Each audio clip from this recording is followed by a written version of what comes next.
Hello, everyone, and welcome to another installment of Caramoor Conversations. I'm Kathy Schumann, the Artistic Director of Caramoor, and I'm here with Hannah Moses of the Callisto String Quartet, who is Caramoor's Ernst Stiefel String Quartet in residence this season, and composer Saad Haddad, who has written the 21st installment, I believe, of the String Quartet for 21st Century, which is a project that Caramoor has been doing with our resident string quartets for many years now.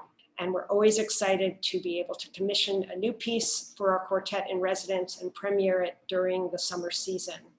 And that will happen this year on July 1st.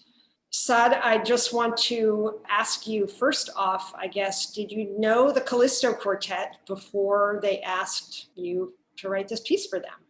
Well, I knew them for less than a day before they asked me to write the piece because actually they were auditioning for young concert artists.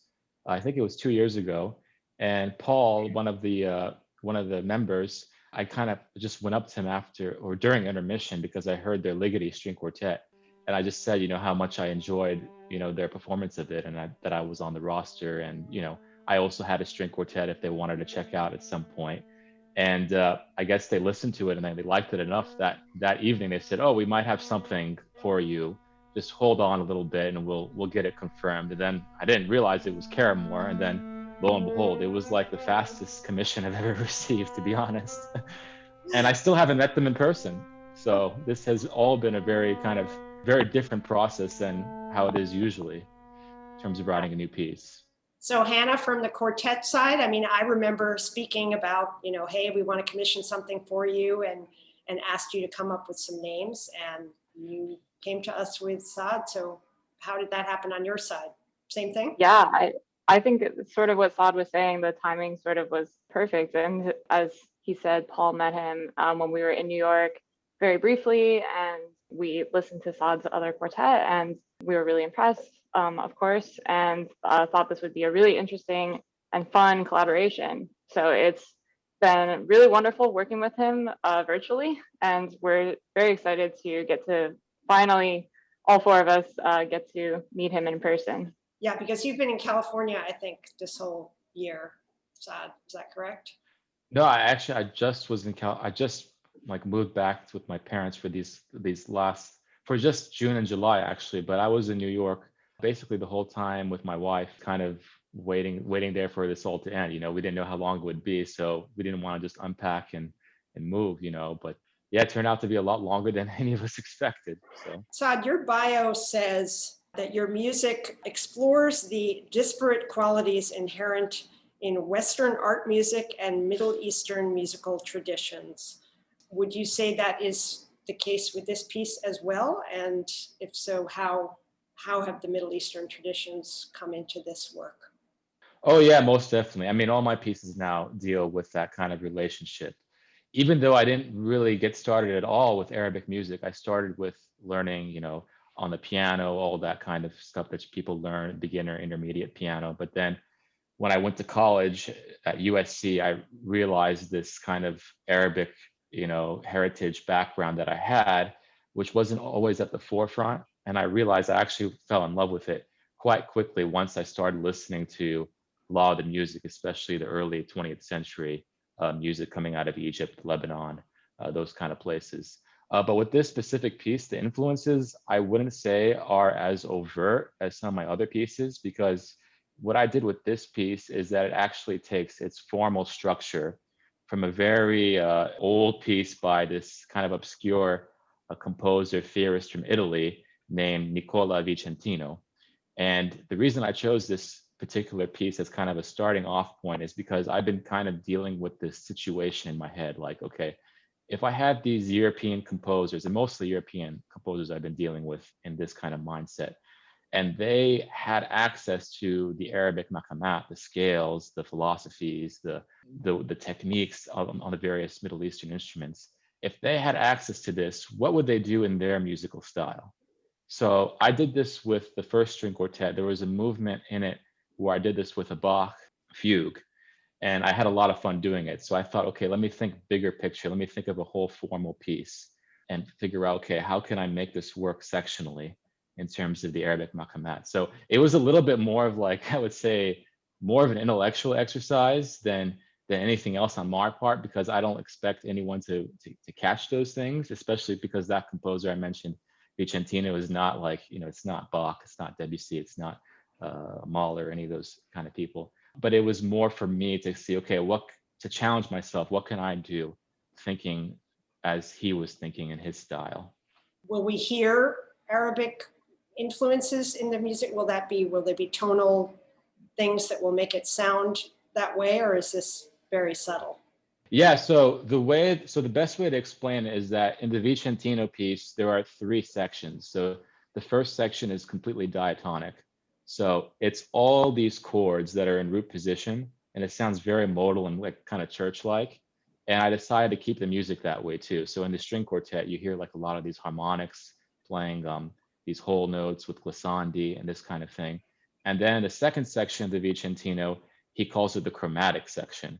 So he uses all 12 notes of the chromatic scale. And I decide, okay, this is my opportunity to start injecting the microtonally inflected notes of the Arabic maqamat. So you hear like a D half flat or E half flat, basically the note between, let's say E half flat, this would be the note between E flat and E natural. So you could just imagine on a piano, there's actually another pitch in between the black and white keys. So that's the section where you start to hear those influences. And then in the third section, there is what Vicentino calls the inharmonic section, where he actually brings microtones into the foray of what's going on. So you actually see microtones in the score that he writes in this particular piece that I took from. And it's really kind of wacky because you hear, like, for example, a C major chord, and then it would go to an F major chord. So you think, okay, this is a 5-1 going on. But the C major chord maybe has like all the notes, C, E, and G, up a quarter tone. And then the F major chord comes after that. So it sounds like a really strange 5-1 cadence. So I said, okay, how could I get that kind of harmonic sensibility to happen in the third section, and then couple that with the melodic tendencies of Arabic music? So in the third section, there's this like melody that just appears almost out of nowhere. That's where the inspiration for that came. So Hannah, how has this, talk to us about the quartet side of learning this piece, and your thoughts about it. Yeah, it has been a really interesting project for us. Microtones and that sort of language is something that's relatively new to us in our playing. So it's been kind of a unique experience, sort of relearning how to tune these chords. Like as Saad said, in the third section of the piece, especially, it kind of goes in and out from these chords that are just regular diatonic chords, and then up a quarter step or down a quarter step. And it's been a really fascinating process for us, sort of adding that to our language and allowing our ears to become adjusted to sort of more finely tuned, as you could say, aspects of tonality. So yeah, we've really enjoyed it. We've had a really, really fun time sort of working through that. So it's been a great experience. And what has the process been of your learning the piece? And have you done any video calls where you played things for Saad and said, is this what you're thinking of? Or one of the things we love about working with composers is just that direct, like if we have a question about something in the score, we can send him a quick email and he'll answer it. And we don't have that luxury with Mozart and Haydn and Beethoven. So yeah, it's been a really fun collaborative process. We've had some video calls, we've had some emails, we've had times when Saad was writing the piece when he would say, oh, can you guys record just these few measures, I'll send them to you. And we record them like super rough draft and then send it back to him, and he edited from there. So it's been a wonderful collaborative process. And Saad, have you changed anything in the piece since they started working on it? Well, I mean, very early on, I changed a lot because I sent them a lot of little snippets, which I ended up not knowing how to use in the piece. So it changed a lot, especially in the beginning. But once especially the last couple of weeks, I heard them playing through the whole thing. And there weren't really anything that I wanted to change. It was more kind of stylistic things or tempo things or just ease up here or speed up here, things like that. Not anything major or like structural. I find that probably just makes everyone on edge. If I change, 50 measures of a piece or something, I'd rather just wait until the premiere. But most of the time I tend not to change things anyway after a premiere, maybe to make things more clearer notationally or explain things more clearly just to get the rehearsal process moving faster, because I just tend to want to move on to the next piece. I'm still learning, I'm still trying to figure out my way through my voice, and it doesn't make much sense to just stay on the same piece forever. Better to just move on and learn from the mistakes of previous pieces. But so far I've been really happy with how this piece has turned out. It was kind of a wacky idea, those 3 sections that I explained, and then by the end, my hope is that the audience would get used to these sounds. So it's very gradual. You don't hear these microtones at full force from the beginning of the piece. They're very gradual, and by the end, I hope that you don't even realize that they're quote unquote out of tune to our ears. They become in tune, so to speak. So if that works out, then I think I did my job. And I'm just curious, are you a string player at all? What's your instrument?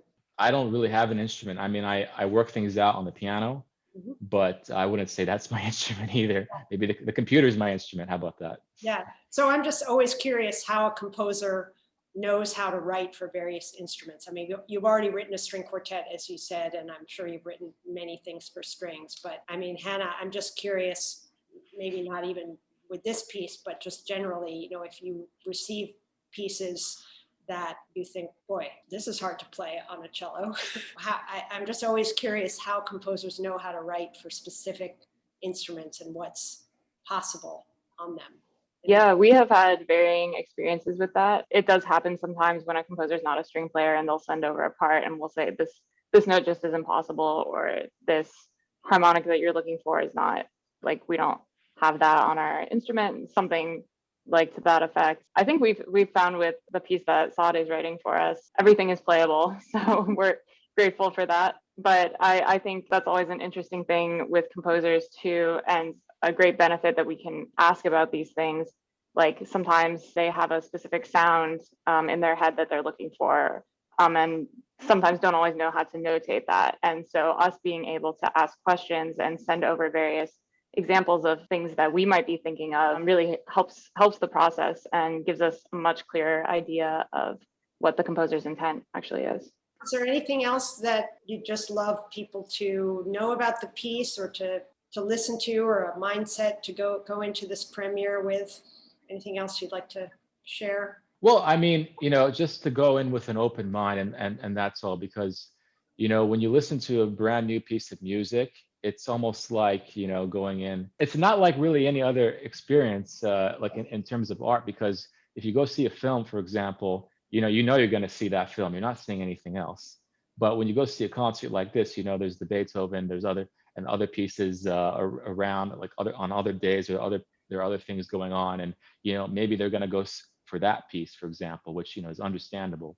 But when you go see an opera, or like where you're just seeing one piece, you know what you're going to get. So I think it's an interesting challenge for me to say, okay, how could I make my piece just as interesting? I'm not saying just as good, but at least just as interesting as the other pieces on the program, just to make it a memorable experience, whether they like it or not. So that's my goal, at least for a listener, is that you may love the piece, you may not like the piece, etc., but that it gets you thinking about something after it's all over. I mean, I think if I was able to get even a few people to do that, I think I did my job. I'm sure that's the case, and we love having premieres at Caramoor. We love having music by living composers, so we're really delighted to have you as part of that tradition, and thank the Callisto Quartet for selecting you and being all on board with this. We just had a wonderful year of Bartok with the Callisto, so this will be very different, but we've loved having them, and we really look forward to the premiere of this piece,